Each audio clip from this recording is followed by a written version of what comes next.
Welcome to ClayShareCon 2025. Here we are on day 3 and we're rolling through the afternoon sessions. And we have Melanie from Ceramipics here, and she is going to show you how to make a mandala plate. So it's actually a floral mandala plate, which you know is right up my alley. So let's head on over to Melanie and see how she's doing and check out this floral mandala plate. Hey, Melanie. Hey, Jess. Thank you so much for having me again. I am so tickled to be part of ClayShareCon 25. And yes, we're going to do a floral mandala plate that it made its debut at the IAC convention this year in Vegas. Which fancy. It's coming from Vegas to ClayShareCon. ClayShare. And we're so excited to show this to you. I have been thinking about the different ways you can use decals, and there's so many. And before we get going on this plate, I just want to show a couple. The state of Maryland used my decals for some logos for an award for their agricultural department. You can get bright, shiny colors onto anything. This is some clip art I did of some Christmas ornaments. Or you can some people might not know your company, you make decals. I mean, this is what you do. You make them. I make them. So yes, you can buy them, stock designs from me and others, but I make custom ones, which is my favorite thing.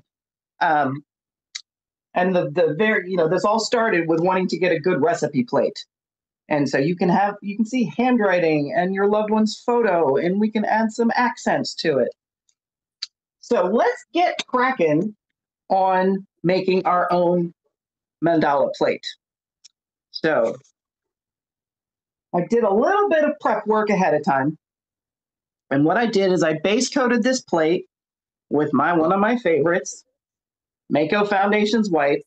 I really should start buying this by the gallon, but the pint is so much more convenient. And first thing I have done is I have placed a vinyl mask on my plate after my base color is good and dry. Anybody who's tried to stick tape to some glaze that's damp knows it doesn't like to stick well. So do yourself a favor and let that glaze dry. Then you're going to put your mask down. Ta-da! Now the next step in our process is to give us those wavy lines that make the border. And when I taught this live and in person, I told my class to go ahead and make 18 lines going around the plate. And this unnerved our group. So I've simplified it a little bit for you. So in my sample, that I'm going to bring back on frame for a moment, you'll see that I've got 3 separate colors, purple, red, and orange. And because I've got 3 colors and each color is repeated 3 times and I wanted white space in between, that means I need 18 sections. So I'm not going to make you bust out a protractor. I'm not going to make you divide by pi. Jane Lawrence, if you're listening to me, you know that was for you. We are putting a line at about 12 o'clock, and one about 4 o'clock, and another one at 8 o'clock. Look, I got 3 lines. Now I'll add lines in again at 2, 6, and 10. Wow, look at that. I got 6 fairly well-spaced lines. Now I just got to divide those 6 up into 18. And all I'm going to do is add 2 in each section. 1, 2.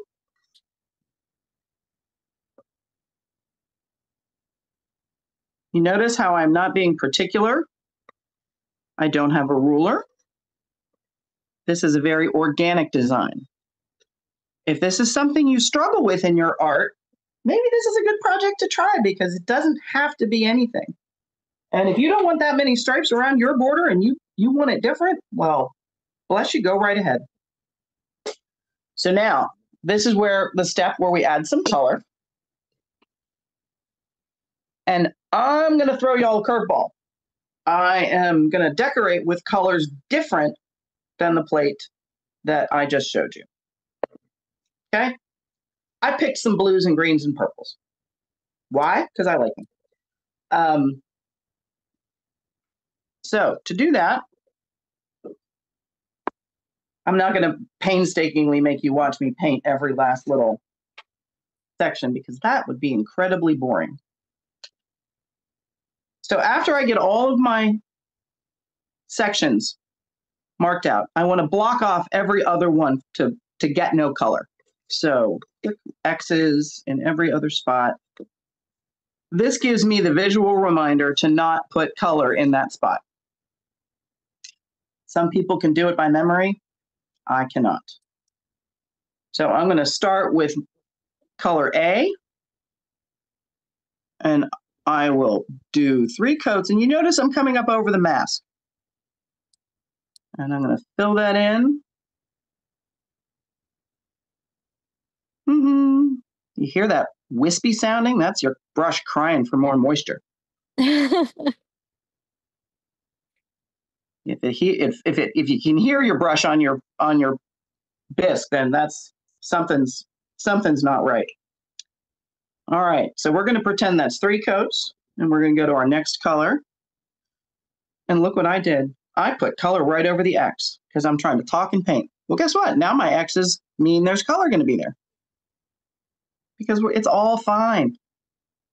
It'll burn out. There's not a big deal.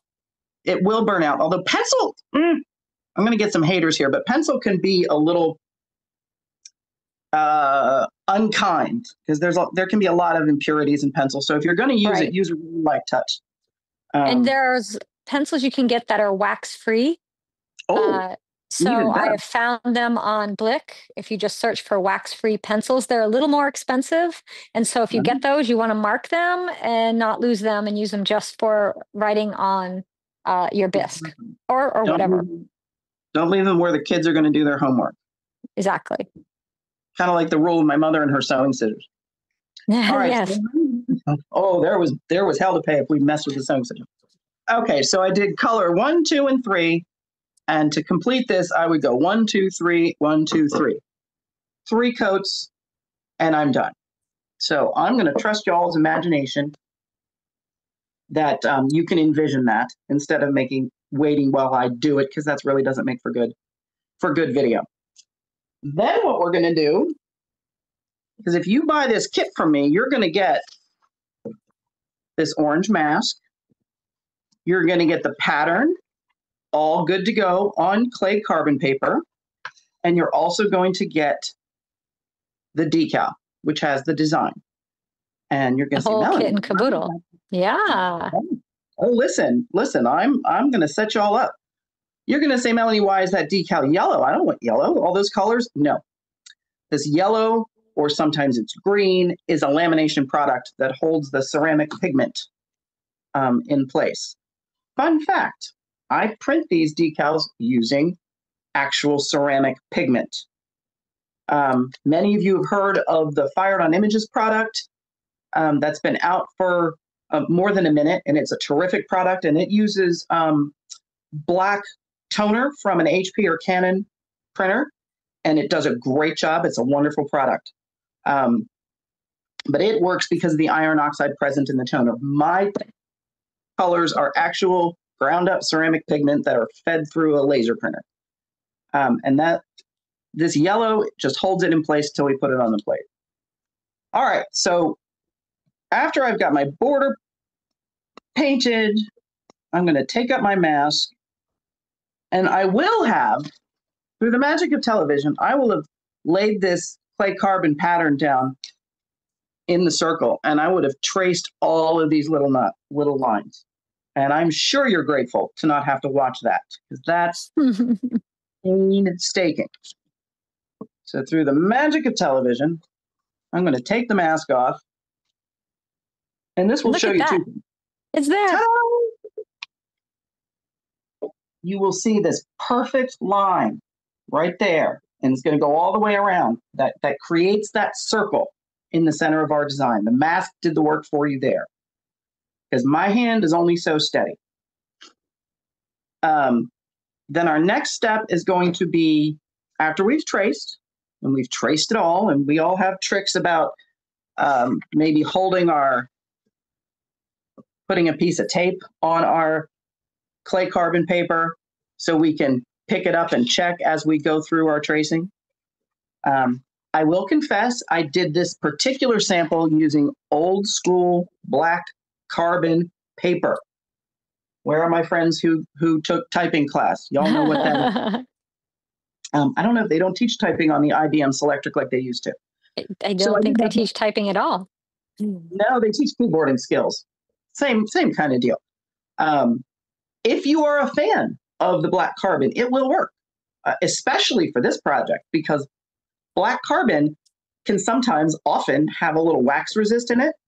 But because we're going to be putting a decal in place, if we traced over and got a little wax resist under there, boy, that decal is going to make sure you don't see it. So that solves a lot of sins. And then the next stage would be to color in our design. Now, I am fairly freeform when it comes to what design you put where. But for my own peace of mind and understanding this very busy design, I'm going to recommend 2 musts. And the first one is going to be paint those skinny little vines that are part of this design. And they're going to serve as your anchor point later. And you'll see it, and I'll mention it again. Melanie, what are you using for a color product here? That is an excellent question, Jess. I am using my favorite, Mako Stroke and Coat. Although as I taught this before, I realized Easy Stroke would work beautifully with this, because in either case, only one coat of your color product, or at least of these 2 color products, one coat is perfectly fine because the intense saturation of color. And this is such a particular design that doing this 3 times over, not my fan. Not a fan. So I've filled in these 2 little weird vines, and then I'm going to go to the centers of the flowers, and I'm making them all yellow, and I find that to be a helpful kind of a roadmap. Helps me identify where things are, because as you see, this is a super busy design, and your brain can start to get a little out of whack. So I'm going to do this part on camera because it's not going to last that much longer. And then we can move on to what the next steps will be. And really, honestly, the next 10 steps all involve coloring in sections. Yeah, there's another center over there. Oh, one here. Okay. So now I got my centers done. 1 coat. See, I got just 1 coat. I would have needed more of these border colors to get 3 coats, but on the insides, you're talking about a quarter-size serving of Stroke and Coat or less.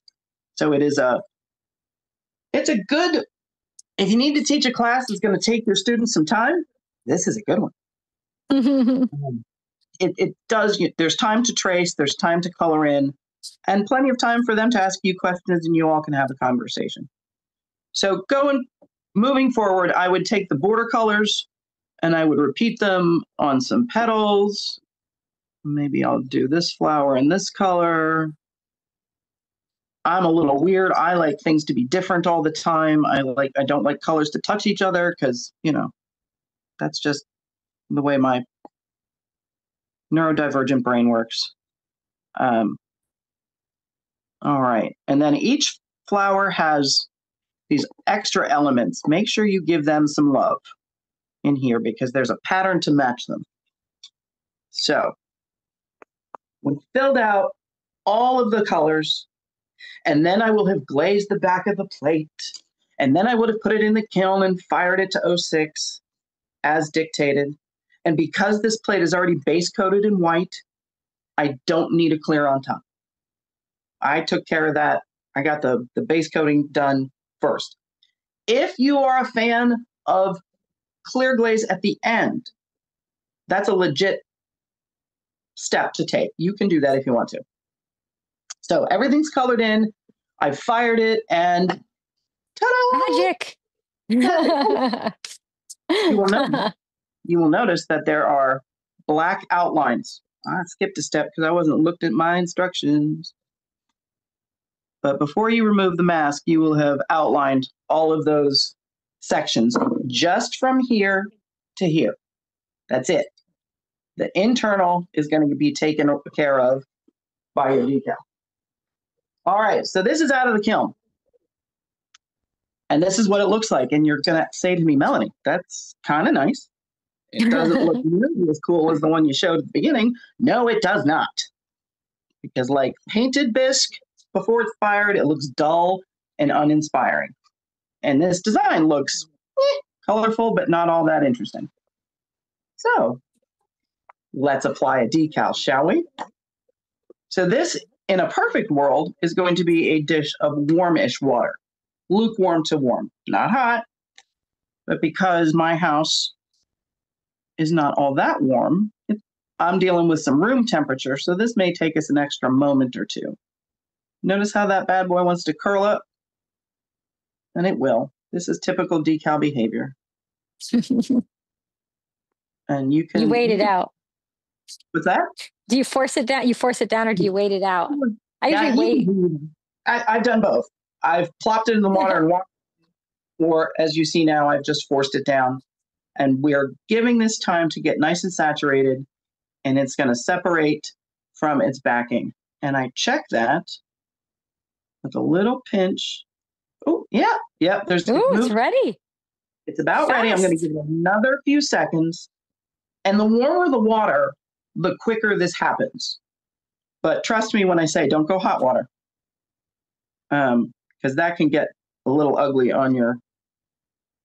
it can overheat the material, that lamination material. So now, remember those vines? On this particular sample, they're blue. But these are what I like to use to line up this very busy decal. So here's those vines here, and here's those vines on the decal. I'm going to aim for that. So I've soaked it. I'm going to slide out the icky, slimy back part straight into the trash. And now... You're all ready? It's going to be magic. It is magic. I got an audible gasp when I demoed this in person. Yeah. So because this is such a busy design, we are not stressing as we're painting. I have a very loosey-goosey style. Some people like more precise. And if you like more precise, well, then you will have traced yours much more carefully than I traced mine. But both will work. Now we want to get the water out from under that decal. And this one has some size, so we want to handle it gently, but we're the boss. This is probably a little too late to mention that decals are best applied when you're having a decent day. If you're stressed, if your kids are driving you crazy, if you're ready to throttle the dog, that's not the time to be playing with decals. Let it alone until you can breathe again, because they're delicate, they can tear, and then you will not be happy. So going from the middle out, I'm using my squeegee, and there's a puddle. And I keep doing this all the way around. And I'm going to get around the whole design once, and then I'm going to mop up the puddles. Because I want to clear out the water so I can see where I'm pulling out new water. Because it is quite astonishing how much, I can see the line here. You think you've done it right. And I tell everybody, when you think you're done, do it again. Keep going. Keep going. Keep going. This is one of those things that if you don't keep going, there will be a problem. And I'm going to show you what the problem can be. All right.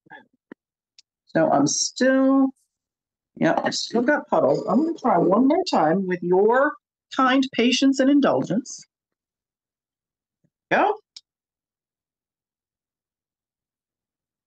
I like these squeegees because they're soft, they're flexy. Mm-hmm. If you've got a soft potter's rib, the Kemper the red blue one, the blue. I use the red mud till. Brand is irrelevant. I like as long as it's soft.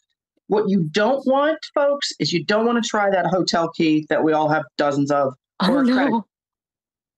Those have great applications in craft work. This isn't one of them because they're too sharp. So you want something soft. You can use a brayer. I busted out a 2-ounce bottle of color and used it this way as a roller, and anything to get that water out. So I'm going to trust that I've done that while I show you what not to do. We're going to come back to this sample, and if you will notice right there alongside my lovely Aunt Nell's face, there's a white spot where a bubble used to live, and it blew during that firing. So what, you think, oh, it's fine, it won't matter that I might have missed a molecule. The molecule matters. It really does. So take your time on those and work it in the gentle fashion and make sure that stuff is gone. And once we have done that, we're going to set it aside. There's a cooking YouTube creator. She says, love her, leave her alone when she has to set the pot of something to the side.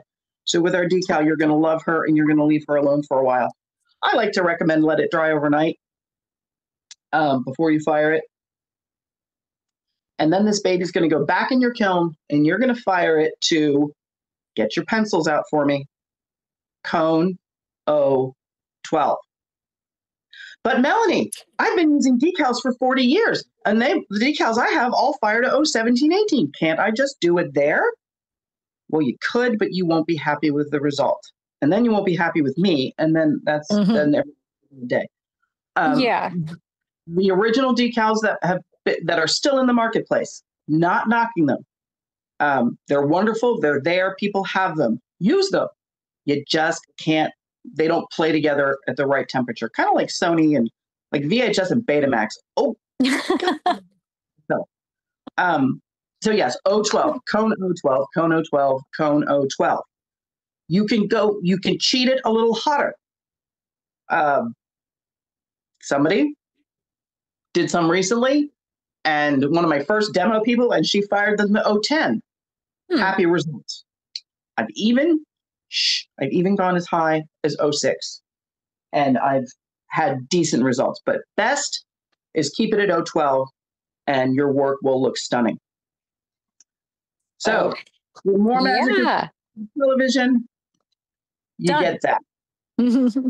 You get that. So that is how your final plate will come out. And I chose to glaze the back of this one white. I've done other samples where I've, the red pattern that was in everybody's promo materials. I did the back of that in black foundations. But that part is artist choice, whatever you like to do. This kit is available on Ceramipics.com. If you just search mask, you'll see a mask and transfer kit pop up. There's other designs available besides this Floral Mandala. We've got a bear, an eagle head, an elephant, a sugar skull, and the seahorse from ClayShareCon 24. Yeah, last year. Is available as a kit. And that piece of art, I'm telling you, ClayShare, you guys is the best audience because I go places and people say, oh, I saw that plate on ClayShare. I saw that elephant on ClayShare. The elephant. Everybody remembers your elephant because that's really a memorable piece. Henrietta's packed up with the show materials an appearance. The elephant, the artwork that's on Henrietta is called Paisley Elephant, and that's on the website too. So, and one other fun announcement that if you tuned in for Paula McCoy earlier in ClayShareCon, is Paula and I have teamed up, and she is allowing me to make decals of a couple of her designs. Love that. Paula to your project. Her rooster is available, her blue hydrangea, and her floral butterfly. And then three different orientations of her poppies for line art that you can lay down your color and have Paula's outline finish it off. So those are available. as the Paula McCoy collection. Just search PMC, and those options will pop right up. And So sorry, go ahead. Go ahead. No, you finish. You finish. Well, that got a lot of traction at the Georgia Ceramic Show she and I were both at last week. Because Paula is such a awesome person and teacher and artist, and I just thought not everybody can take Paula's class, although they should. And if you can't, you bring a little Paula to your project. So we had a couple questions. Are the decals food safe? Excellent question. They are food safe. They are lead free. They are not going to fade, scratch, or otherwise. The guy at the mall who prints a photo on your mug, that's a different process called dye sublimation. And he's basically just printing onto a chemical coating on the outside of the mug. That will eventually fade, scratch, or wear. This isn't going anywhere. That lamination and that ceramic pigment becomes embedded into the glaze on your piece. So you're always starting with a glazed and fired item when you're putting down a decal. And the lamination holds it there long enough to let the existing glaze soften and grab onto that pigment, and then the lamination disappears. And the other question we had is, what is the shelf life on your decals? If they are kept dry and flat, there is no need to rush to use them. I won't tell you they'll be good in 20 years, but they're good in a year. They got plenty of. And then the other question is, remind us again how to order personal designs. Thank you, Jess. That is the part that I always forget, because that's how this whole shtick got started, was to order personal designs. And there is an option on my website called a custom decal with size options. And I sell them in the fraction of a page. So you can buy it as a full sheet, which is just shy of 8.5 by 11. You can buy it in a half size sheet, which is 5.5 by 8.5, or you can buy it as a quarter size sheet, which is roughly 4 by 5. I'm happy to fit multiple images on any of those sizes. I just had a lady order some decals for jewelry, and she ordered a quarter size sheet, and we probably put 20 images on there for her because she knew she needed them only about a ½ inch big.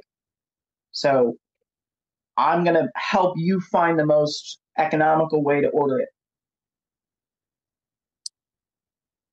All right. And the website is Ceramipics, CERAMIPICS.com. And I have shared that in the chat so that you all can go and find all of Melanie's amazing products, and to reach her and get your own decals made, or buy some of her fabulous decals. Get this project and do it. Absolutely. All of the above. And if you have questions about this, there's contact info on the website. Please reach out to me. I know a lot of this. If you're doing multiple sessions with ClayShare, you're going to be flooded with good ideas by the time the weekend is over. Next week, you're going to say, what did she say? So please, by all means, send me an email, give me a phone call. Happy to help you get from A to B to make your project fabulous. And are you on social media? If so, where can we find you? You can find somebody. One of the things I don't do well, which is I'm on Facebook at Ceramipics or Melanie's Ceramipics. I haven't decided which site I'm going to keep yet. And Instagram as Ceramipics. Okay. And part of my but you're not there all the time, so if Pete don't message you there. Not the most efficient place to message me. Phone or email is better. Yeah, that's personal service you have there. So they get to get a person. All right, Melanie, thank you so much for another amazing ClayShare Con demo. Love having you here with us. We're going to have you come back again soon, like not next year, but before then. We'll talk. And we'll get it on the books. All right, awesome. Thank you so much. So that's Ceramipics.com. Go check out her website. She is on Instagram, but like she mentioned, the best way to get a hold of her is to reach out to her through email or a phone call. But you can see what she has, some of her projects and things on Instagram, so it'll give you a good idea. Now, this broadcast will be put up as a replay later, probably in a couple hours from now. It takes a little bit of time for things to process and get put up so you can watch them. But you will have this video forever to watch. So don't think you have to rush. Doesn't run out, doesn't expire. You know, there is no shelf life on ClayShareCon. All right, so we're going to take a little break, and then we're going to be back with the Pottery Toolkit. They have seamless form covers and another mandala themed project. They have a mandala texture for you. So come back and join us for that.